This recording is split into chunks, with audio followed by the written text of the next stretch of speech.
इस कार्यक्रम में उपस्थित अभी आप सभी के बीच में आए युवा मोर्चा के राष्ट्रीय अध्यक्ष संतोष साहनी जी, वीआईपी पार्टी के पश्चिम के प्रदेश अध्यक्ष इंजीनियर हरिओम जी निषाद जी, डॉक्टर रामेश्वर दयाल तुरा जी, राजकुमार कश्यप जी जो पूर्व प्रत्याशी लोकसभा रहे हैं, श्री निकेश कश्यप जी, मनोज कश्यप जी, नीतीश कश्यप जी जो सहारनपुर से कश्यप एकता क्रांति एकता मिशन सामाजिक संगठन है, आप यहाँ पे उपस्थित हुए हैं। राष्ट्रीय उपाध्यक्ष भारतीय भाईचारा महासंगठन के टीम के प्रमोद निषाद जी यहाँ पे उपस्थित है। इस कार्यक्रम में उपस्थित हमारे बहन श्रीमती अनीता कश्यप जी जो वीआईपी पार्टी के पूर्व प्रत्याशी भी हैं। इस कार्यक्रम में उपस्थित पूर्व प्रत्याशी सतबीर कश्यप जी,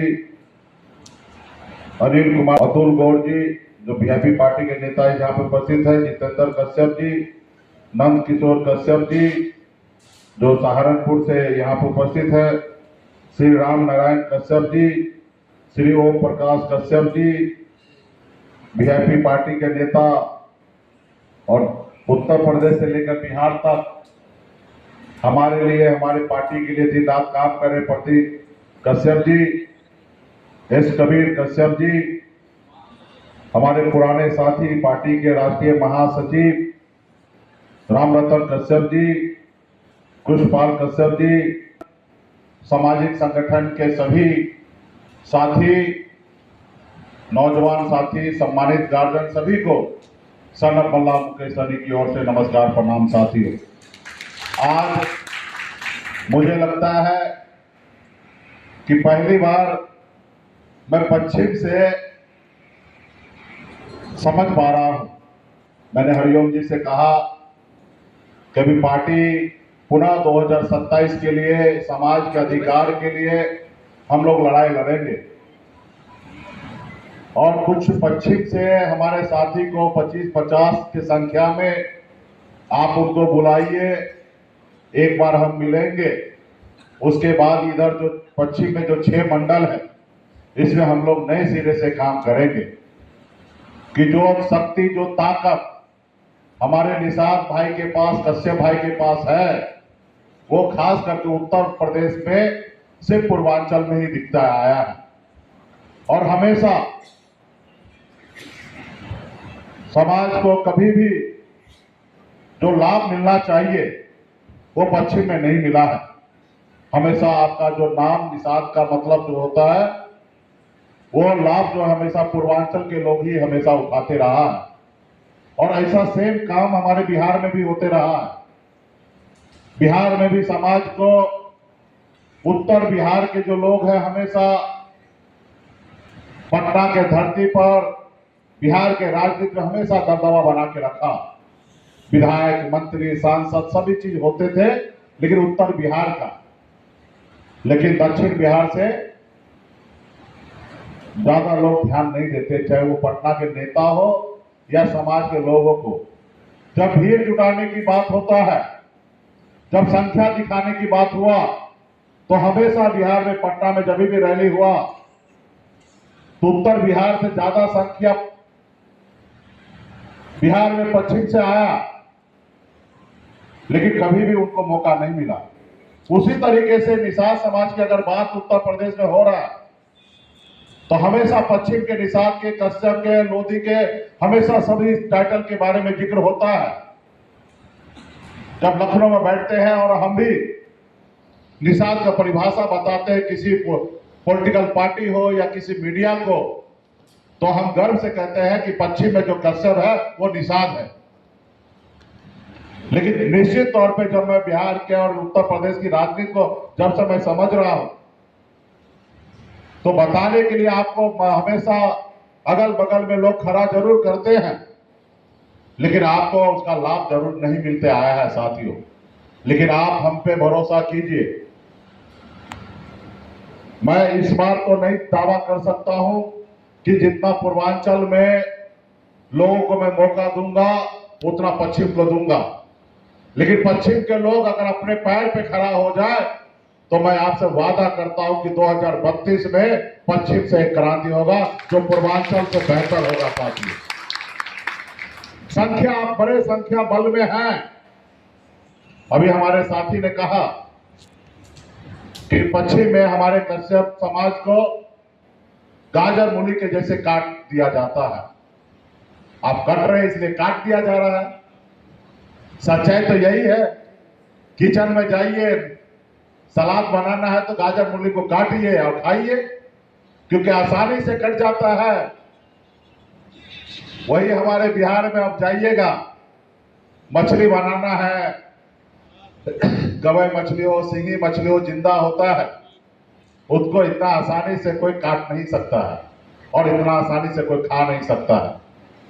तो आपको अपने आप में एक अपना वजूद को खड़ा करना पड़ेगा।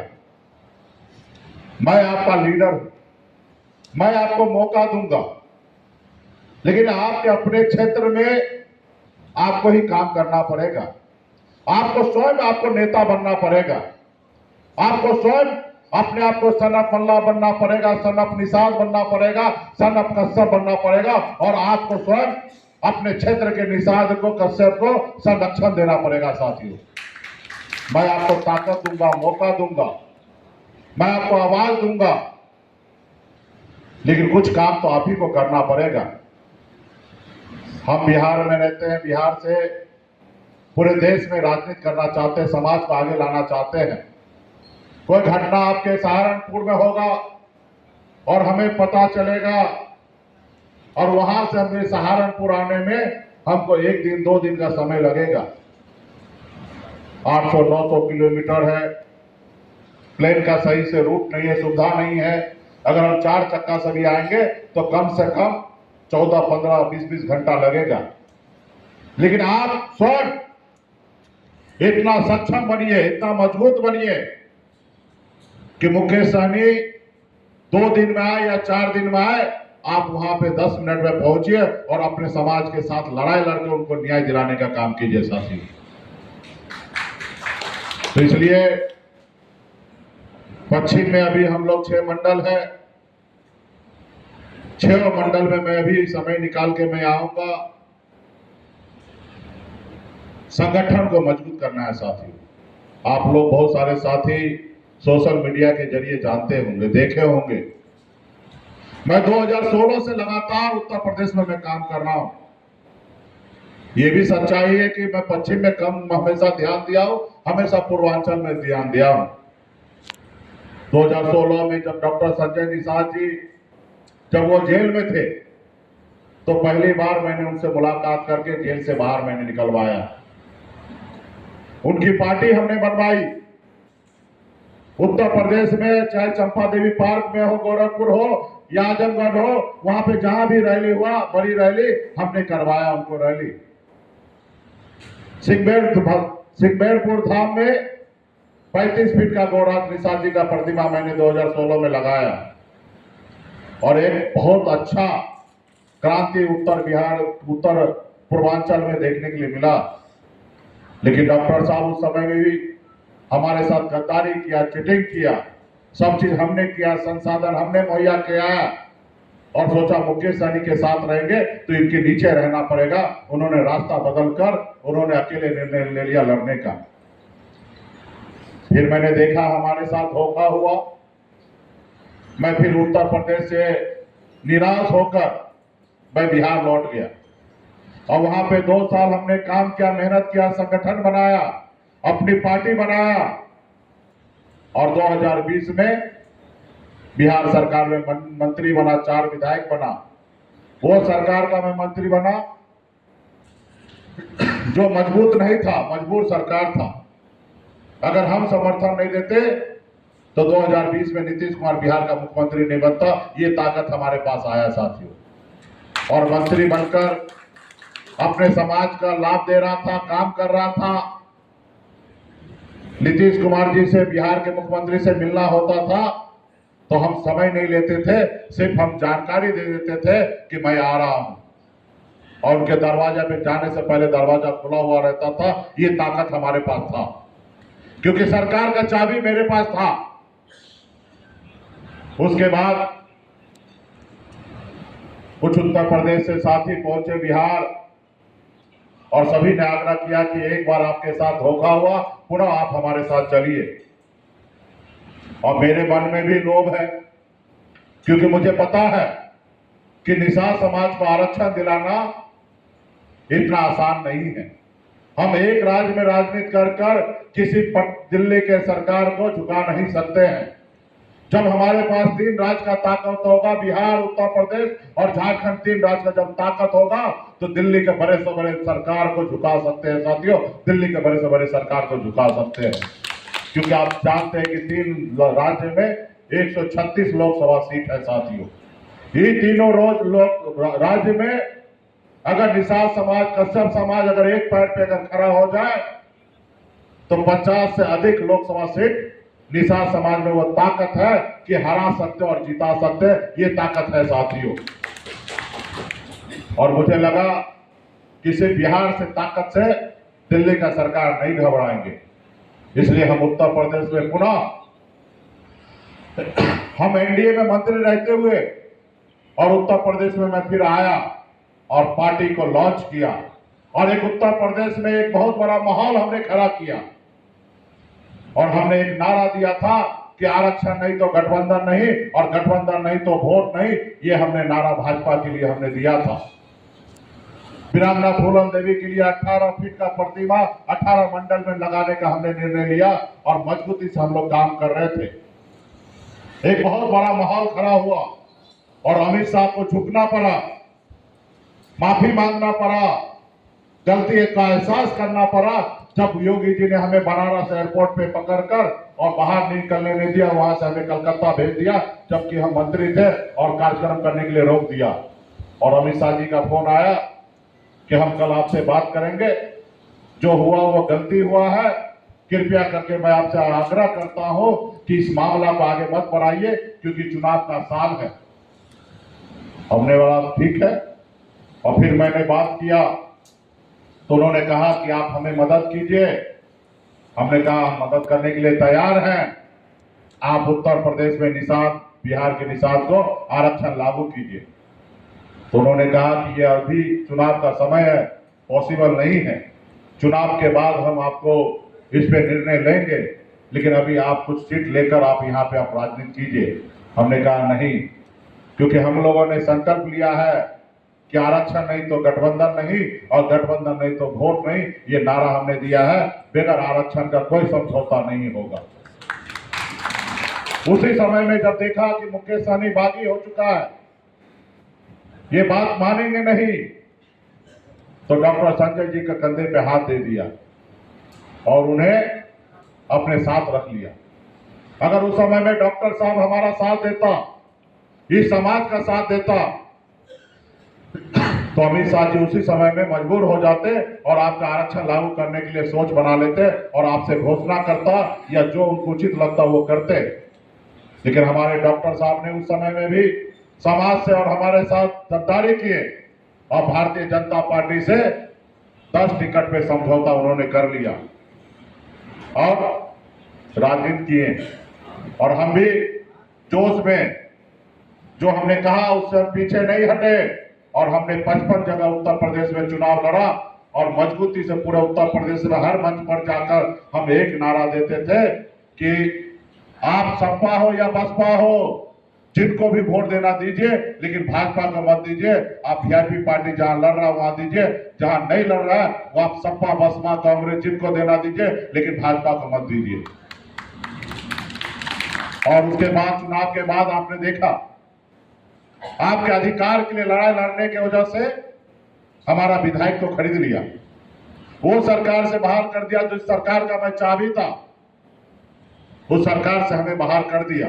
हमें कोई फर्क नहीं है, हम मजबूती से अपने बिहार में आज भी हम संघर्ष कर रहे हैं। 2023 में भी हमने पूरे बिहार में संकल्प यात्रा निकाला था, हाथ में गंगा जल लेके हम लोगों ने संकल्प लिया था कि आरक्षण नहीं तो भाजपा का वोट नहीं देंगे, ऐसे हमने संकल्प करवाया था।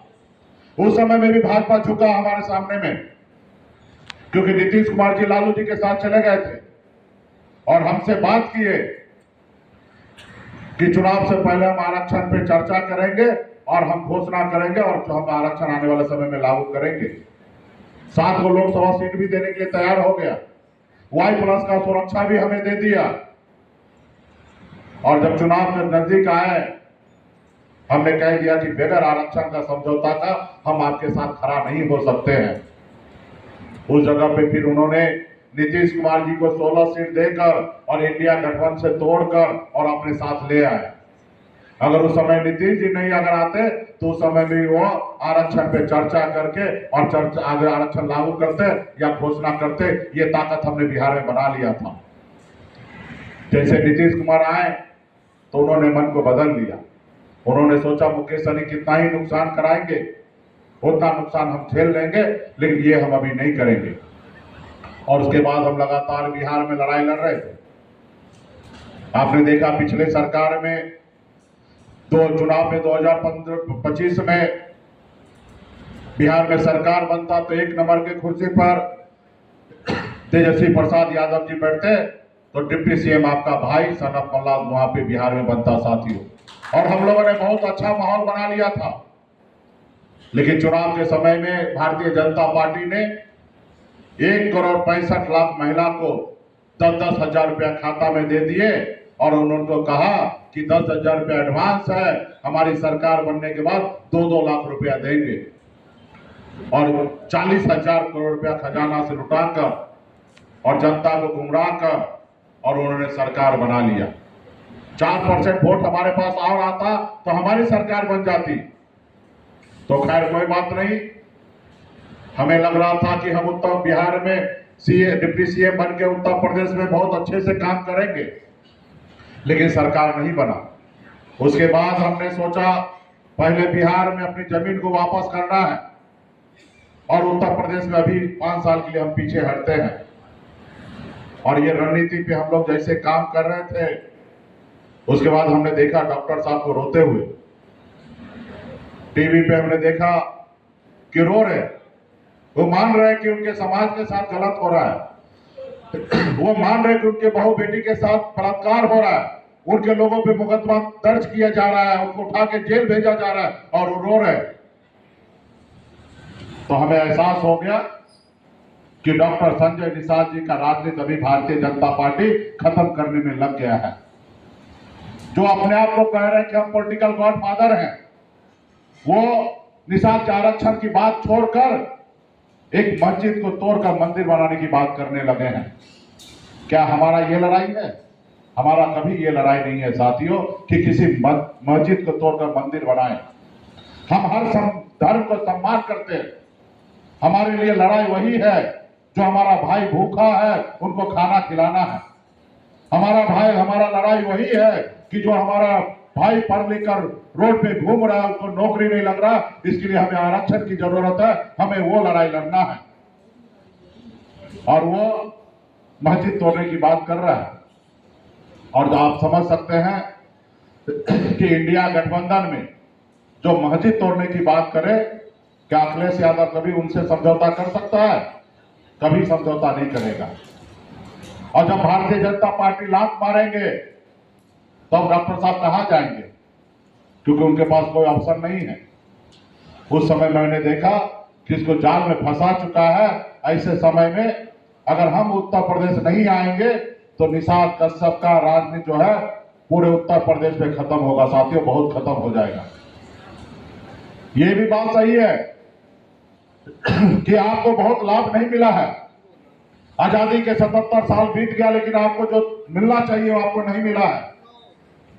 आपके पूर्वज ने बहुत संघर्ष किया, लेकिन पिछले 10-12 सालों में आप यूपी बिहार के निषाद जो है अपनी पहचान बनाया साथियों, अपनी पहचान बनाया है। आज लोग आपको जानने लगे, पहचानने लगे हैं। चाहे वो राहुल गांधी जी हो या मोदी जी हो या योगी जी हो, आज उनको एहसास हो चुका है कि उत्तर प्रदेश बिहार में निषाद की बहुत बड़ी आबादी है साथियों। और ये आपकी जीत है साथियों। आपने लड़कर बताया कि हमारे उत्तर प्रदेश में आबादी क्या है। आपने लड़के बताया कि हम कश्यप निषाद हम एक है और हमारे पास ताकत है साथियों, ये आपने लड़ाई लड़कर बताया। और अगर आपकी राजनीति खत्म होगा तो 25-30 साल तक फिर आपकी राजनीति खराब नहीं होगा। तो इसके लिए मैं आपके बीच में आया हूं। मेरे उत्तर प्रदेश में मुझे विधायक नहीं बनना है, ना ही मुझे मंत्री बनना है। हम यहां तो चुनाव भी नहीं लड़ सकते क्योंकि हम बिहार के वोटर हैं। हमें अगर मंत्री बनना, सांसद बनना है, विधायक बनना है तो हम बिहार में बनेंगे। हम यहाँ पे आपको बनाने के लिए आए हैं। यहाँ 1 सीट मिलेगा या 100 सीट मिलेगा, हमारा यहाँ पे कार्यकर्ता लड़ेगा, हमारा परिवार के लोग नहीं लड़ेगा। आज डॉक्टर साहब के पास 1 सीट मिलेगा तो पहले खुद लड़ेंगे, दूसरा मिलेगा तो उसका एक बेटा लड़ेंगे, तीसरा मिलेगा तो भी उनका बेटा लड़ेंगे, चौथा मिलेगा तो वो भी उनका बेटा लड़ेंगे, पांचवा मिलेगा तो भी उनका कोई रिश्तेदार लड़ेंगे। और अभी मुझे लगता है 5 की संख्या वो पूरा नहीं कर पाएंगे।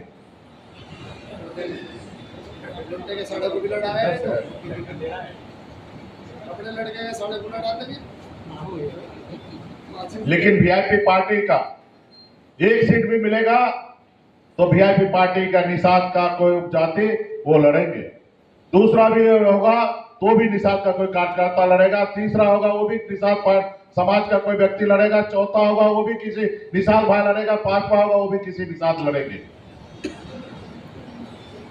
आपने बिहार में देखा 14 सीट हमको मिला था, 14 में से 8 सीट हमने निषाद को टिकट दिया। और आप सब सोशल मीडिया में देखे होंगे, हम घर पे जाके टिकट देते हैं साथियों, घर पे टिकट हमने दिया। जिनके रहने के लिए घर नहीं है उनको हमने टिकट दिया और संसाधन दिया और चुनाव लड़ाया साथियों। पहले तो दुनिया में अगर जंग जीतना है, बड़ा व्यक्ति अगर बनना है तो पहले आपके अपने लोग तो आप पे भरोसा करें। अगर आप अपने लोगों को भरोसा नहीं जीत पाइएगा तो दुनिया में आप कैसे सर उठा के जिएंगे भाई? कैसे आप बड़ी लड़ाई लड़कर जीत सकते हैं? आप घर के लोग अगर आप किससे खुश नहीं है तो दूसरा लोग कैसे खुश होगा?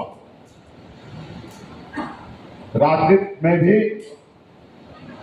एक तरह का ईमानदारी आपको हमेशा दिखाना पड़ेगा। जो आप का मिशन होता है वो पूरा हो या ना हो, लेकिन उसके लिए हमेशा लगातार लड़ाई लड़ना पड़ता है साथियों। कोई जरूरी नहीं कि आज आप लड़ाई लड़े कल ही पूरा होगा, उसके लिए समय लग सकता है, लेकिन लड़ाई निरंतर लड़ाई लड़ना पड़ता है साथियों। ये देश की आजादी दिलाने के लिए 250 साल तक लगा।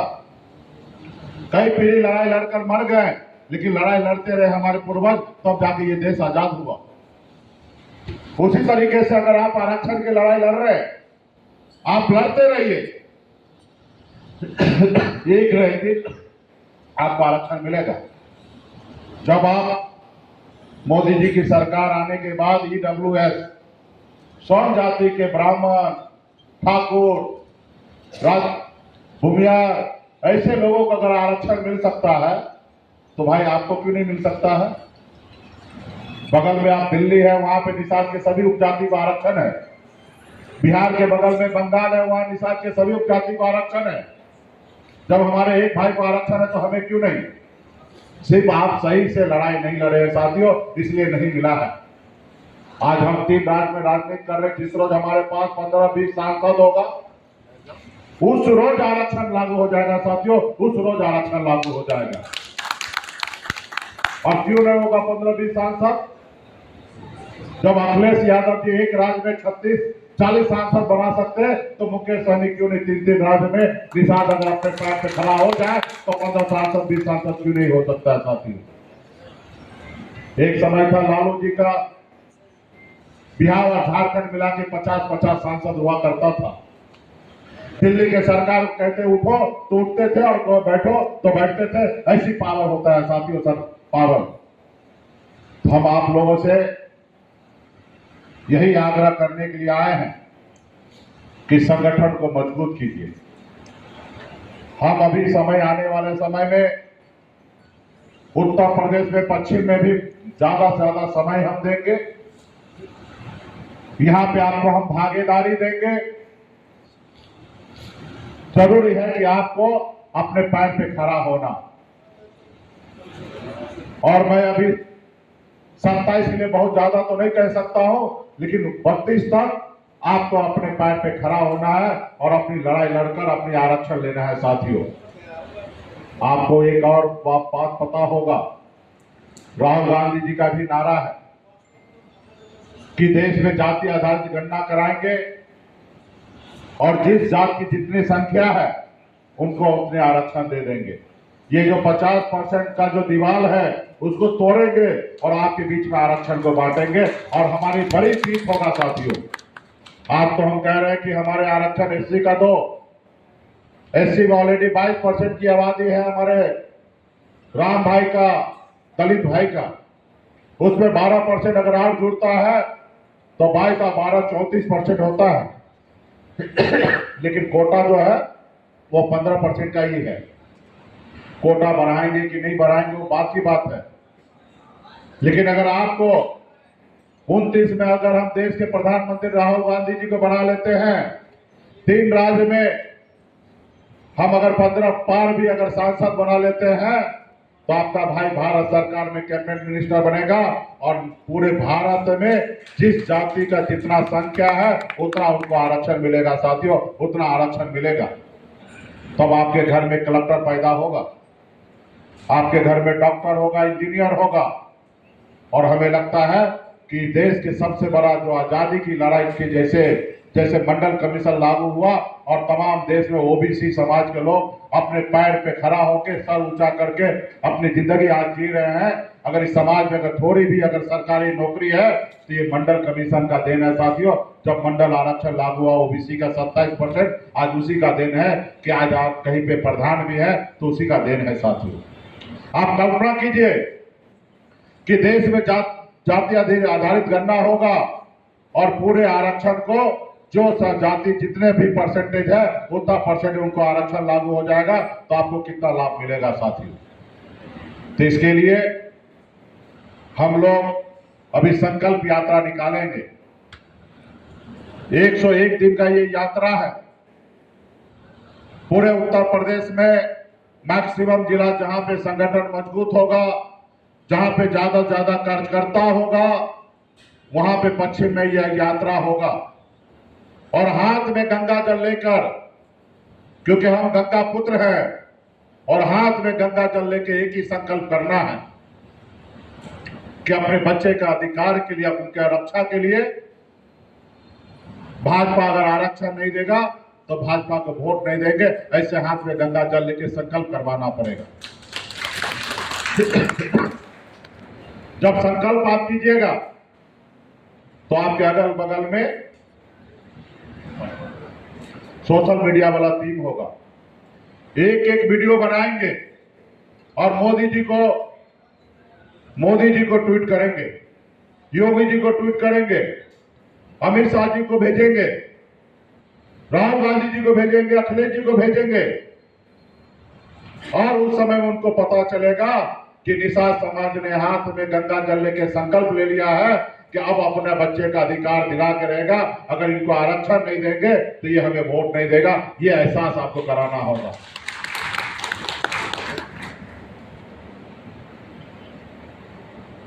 जब उनका एहसास होगा तो मैं आपसे वादा करता हूं, अगर वो डरेंगे तो 2027 के चुनाव से पहले वो आरक्षण का घोषणा करेंगे। साथियों, 27 से पहले आरक्षण का घोषणा करेंगे। इसलिए मैंने डॉक्टर साहब को भी 6 महीने का समय मैंने दिया है। हमने डॉक्टर साहब को हमने कहा कि आप हमारे समाज का बेटा हैं, आप हमारे बड़े भाई हैं। आज आप जहां पे भी पहुंचे हैं, ये निषाद समाज, कश्यप समाज आपको पहुंचाया है। आप विचार कीजिए, 6 महीना और भाजपा के साथ रहिए। पिछले 7 साल से तो भाजपा के साथ भाई 4.25 साल से सरकार में मलाई खा रहे हैं और 6 महीना खाइए और 6 महीना में बीजेपी के ऊपर प्रेशर बनाइए कि वो आरक्षण लागू करे। यदि वो आरक्षण लागू नहीं करते हैं तो उस कुर्सी को लात मारिए और मेरे पास आप आइए। उत्तर प्रदेश का नेता आप बनिए, हम बिहार के नेता बनते। जैसे बिहार में लालू प्रसाद यादव थे, उत्तर प्रदेश में स्वर्गीय मुलायम सिंह यादव थे। हम दोनों भाई ऐसे राजनीति करेंगे और ज्यादा सीट जीतकर दिल्ली के सरकार लाएंगे। इसलिए उनको 6 महीने का समय दिया है कि 6 महीना में आप निर्णय लीजिए। आप मेरे साथ आइए, अखिलेश जी से, राहुल जी से बात करेंगे और आपके दल से गठबंधन कराएंगे। सिर्फ कंडीशन यही है कि जितना भी सीट मिलेगा 50% आप अपना कार्यकर्ता को लड़ाइएगा और 50% वीआईपी का कार्यकर्ता लड़ेगा और 90% निषाद लड़ेगा। क्योंकि हम जब दूसरे को लड़ाएंगे, क्योंकि मोदी जी के पास बहुत पैसा है, क्योंकि उसके पास अडानी है, अंबानी है, इतना पैसा है कि किसी को पता भी नहीं चलता। 7-7 को राज्यसभा सांसद अभी खरीद लिए। बिहार में मेरा 4 विधायक खरीद लिए क्योंकि दूसरे जाति के लोग थे। महाराष्ट्र में बनी हुई सरकार उद्धव जी को खरीद लिए, 4000 करोड़ रुपया खर्चा करके, ऑपरेशन लोटस करके वहां की सरकार अपना बना लिए। तो जब हमारा अपना समाज जीत के जाएगा तो अपने आप को कप्तान के साथ खड़ा होगा, अपनी जमीन को नहीं बेचेगा साथियों, अपनी जमीन को नहीं बेचेगा। और आने वाला समय में मजबूती से हम आप यहाँ पे काम कीजिए, वहां करते हैं। 6 महीना में वो अगर निर्णय नहीं लेंगे तो फिर हम निर्णय लेंगे कि हमें कैसी राजनीति बिहार उत्तर प्रदेश में करना है। हम नहीं चाहते कि आप उत्तर प्रदेश में हम ही राजनीति करें, हम चाहते हैं आप अपने पैर पे खड़ा होइए, ये पार्टी को आप चलाइए, ये पार्टी का मालिक आप बनिए। जो जोन में जिनकी शक्ति है उस जोन को आप चलाइए। उस जिला में हमें आपसे पूछकर हमें आना है, उस जिला में जो भी डिसीजन लेंगे हम आपसे पूछेंगे। ये पार्टी को चलाइए। उत्तर प्रदेश बहुत बड़ा प्रदेश है, ये बिहार में कई राज्य जो है ना इसमें समा जाएंगे। ये दूसरे कंट्री में होता तो इसको कई देश बन जाता, लेकिन बिहार हिंदुस्तान में ये एक प्रदेश है, ये अपने आप में एक देश से बड़ा है साथियों। इसको इतना आसानी से 2-4 लोग मिलकर इस देश को नहीं चला सकते हैं, ये प्रदेश को। इसके लिए सैकड़ों कार्यकर्ता चाहिए, सैकड़ों नेता चाहिए और अलग अलग जिला में, अलग अलग जोन में, अलग अलग मंडल में नेता चाहिए ताकि आपको संरक्षण मिले। तो इसलिए आप सबसे आग्रह करते हैं कि ये पार्टी को बनाइए, 6 मंडल, अलग अलग मंडल को संभालिए, अलग अलग मंडल में अपने आप को नेता बनिए और पार्टी को चलाइए। तो आने वाला समय में मैं आपके जिला में आऊंगा, आपके मंडल में आऊंगा। अभी पहले हमारे ब्लॉक कमेटी, जिला कमेटी को मजबूती कीजिए। हमारे कई साथी, नए साथी जुड़ रहे हैं। हमारे प्रेमचंद कश्यप जी, आप समझ रहे हैं कि सरकार को छोड़कर आपके साथ आए। इनको भी एहसास हो गया है कि दूसरे दल में आप लीडर नहीं लोडर होते हैं। सिर्फ आपके जरिए आपका समाज को वोट लेते हैं और वो अपने लोगों को फायदा पहुंचाते हैं, आपको कुछ नहीं देंगे। हमारे पूर्व मंत्री जी हैं अक्षयलाल निषाद जी, ये भी अभी पार्टी को ज्वाइन किए हैं और कई निषाद नेता जो है उत्तर प्रदेश में लाइन में लगे हैं। कल भी हम आए तो कई नेता से हमने चर्चा किया, पूर्व सांसद, पूर्व मंत्री और सब लोग आपके साथ खड़ा होना चाहता है। उत्तर प्रदेश का नेता आपको बनना है, लीडर आपको बनना है। जो एरिया जितना चला सकते उतना चलाइए, पूरा उत्तर प्रदेश में संगठन को मजबूत कीजिए और ताकि संकल्प यात्रा निकलेगा और उसमें अपने आप को साबित कीजिए कि आप जिंदा है। जब तक आप वो साबित नहीं कीजिएगा तब तक यूं ही आपको गाजर मूली के जैसे लोग काटते रहेंगे और आपको गुलाम बना के रखेंगे साथियों। कोई नहीं चाहेगा कि निषाद का बेटा राजा बने। लोग तो चाहेंगे कि आप हमेशा गुलाम बने रहिए और उनके इशारे पे काम करते रहिए साथियों। आज मैं एक गरीब परिवार में जन्म लिया। पिताजी मछली मारते थे, दादाजी मछली मारते थे, ऐसे घर में मैं जन्म लिया और आप समझ सकते हैं कि बचपन में कितना अभाव में जिंदगी जिया होगा। 18 साल की उम्र में, जिस उम्र में बच्चा घर में अपने माँ बाप, अपने रिश्तेदार के साथ खेलता है, उस उम्र में अपने गांव को छोड़कर मुंबई जैसे शहर चला गया। वहां मजदूरी किया, 900 रुपया महीने पे नौकरी करता था मैं, एक दिन का 30 रुपया कमाता था। लेकिन माता पिता के आशीर्वाद से, अपनी क्षमता से मुंबई जैसे शहर में हमने कामयाबी का झंडा गाड़ दिया। एक बेहतर जिंदगी जी रहा था। मैं जब गांव में आया, देखा लोग चांद पे घर बनाने के लिए सोच रहा है साथियों, लेकिन आज भी धरती पर हमारे लिए रहने के लिए घर नहीं है, हमारे लोगों के घर पे जाने के लिए रास्ता नहीं है। आज भी ये सच्चाई है। लोग खाना खाते पेट भरने के लिए, हमारे लोग खाना खाते भूख मिटाने के लिए। ये आज सच्चाई है। आज आप में कोई सुनने वाला नहीं है। ऐसे जगह पे आपको खड़ा होइए। हमारा दलित भाई जिसको कुछ नहीं पता है, कल क्या खाएंगे, परसों क्या खाएंगे, इतनी लाचारी मजबूरी में रहने के बावजूद भी एक मसीहा आए, काशीराम जी, और इतना जगाए समाज को। वो समाज जग कर 4 बार उत्तर प्रदेश की बहन मायावती जी को मुख्यमंत्री बनाए, एक दलित की बेटी को। आज आपने एक नेता को पहले आपको बनाना पड़ेगा, नेशनल नेता। विधायक बनाने से कुछ नहीं होगा, सांसद बनाने से कुछ नहीं होगा, ये सब लोडर होगा। अपनी पार्टी खड़ा कीजिए, उसमें विधायक बनाइए, सांसद बनाइए, मंत्री बनाइए, और देश में एक नेता बनाइए, लीडर। और जब आपका लीडर होगा, जैसे हमारे यादव भाई उत्तर प्रदेश में मुलायम सिंह यादव जी को बनाए, बिहार में हमारे यादव भाई आदरणीय लालू प्रसाद यादव जी को बनाए, बिहार में हमारे पासवान जी, स्वर्गीय पासवान जी को पासवान भाई ने बनाया, उत्तर प्रदेश में दलित भाई ने बहन मायावती को बनाया। क्या ऐसा लीडर आज तक आपने बनाया? बताइए। तो आपका दुख कैसे दूर होगा? मुलायम सिंह यादव जी को अगर यादव भाई बनाए तो उनका दुख दूर हुआ कि नहीं हुआ, ये बताइए।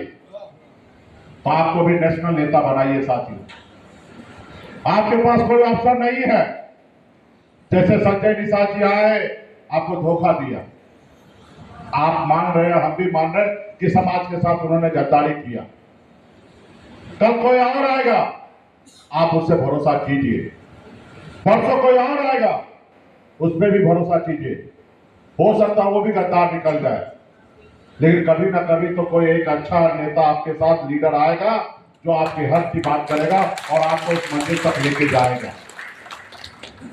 आज मुझे देखिए, मैं योगी मोदी जी जिंदाबाद करता तो आज मैं बिहार से लेकर भारत सरकार तक मेरा कुर्ती बोलता और मैं स्वयं मजबूत रहता। 2019 के चुनाव में जो मेरा बैग लेके घूमता था, आज वो भारत सरकार में राजभूषण चौधरी मंत्री बना हुआ है। ये मेरा देन है साथियों। मैं कल अगर समझौता कर लूं तो मुझे यहां से दिल्ली में पहुंचकर, कुछ ही कदम में दिल्ली पहुंचकर आज बात कर लूं, कल मैं शपथ ले सकता हूं। ये मेरा पहचान है साथियों। लेकिन हम ऐसा नहीं करेंगे। हम, मेरा मानना है जिस कुर्सी पर बैठो उस कुर्सी से न्याय होना चाहिए, समाज का संरक्षण होना चाहिए। अगर नहीं होता तो ऐसे कुर्सी को लात मार दो, आप खड़ा हो जाओ, समाज आपके साथ खड़ा होगा और एक न एक दिन आपको मंजिल तक पहुंचाएगा। आप देखते होंगे सोनार जो है ना, टुक टुक टुक टुक टुक टुक एक गहना बनाता है, और लोहार का हथौड़ा आप देखे होंगे कि कितना बड़ा ताकत होता है।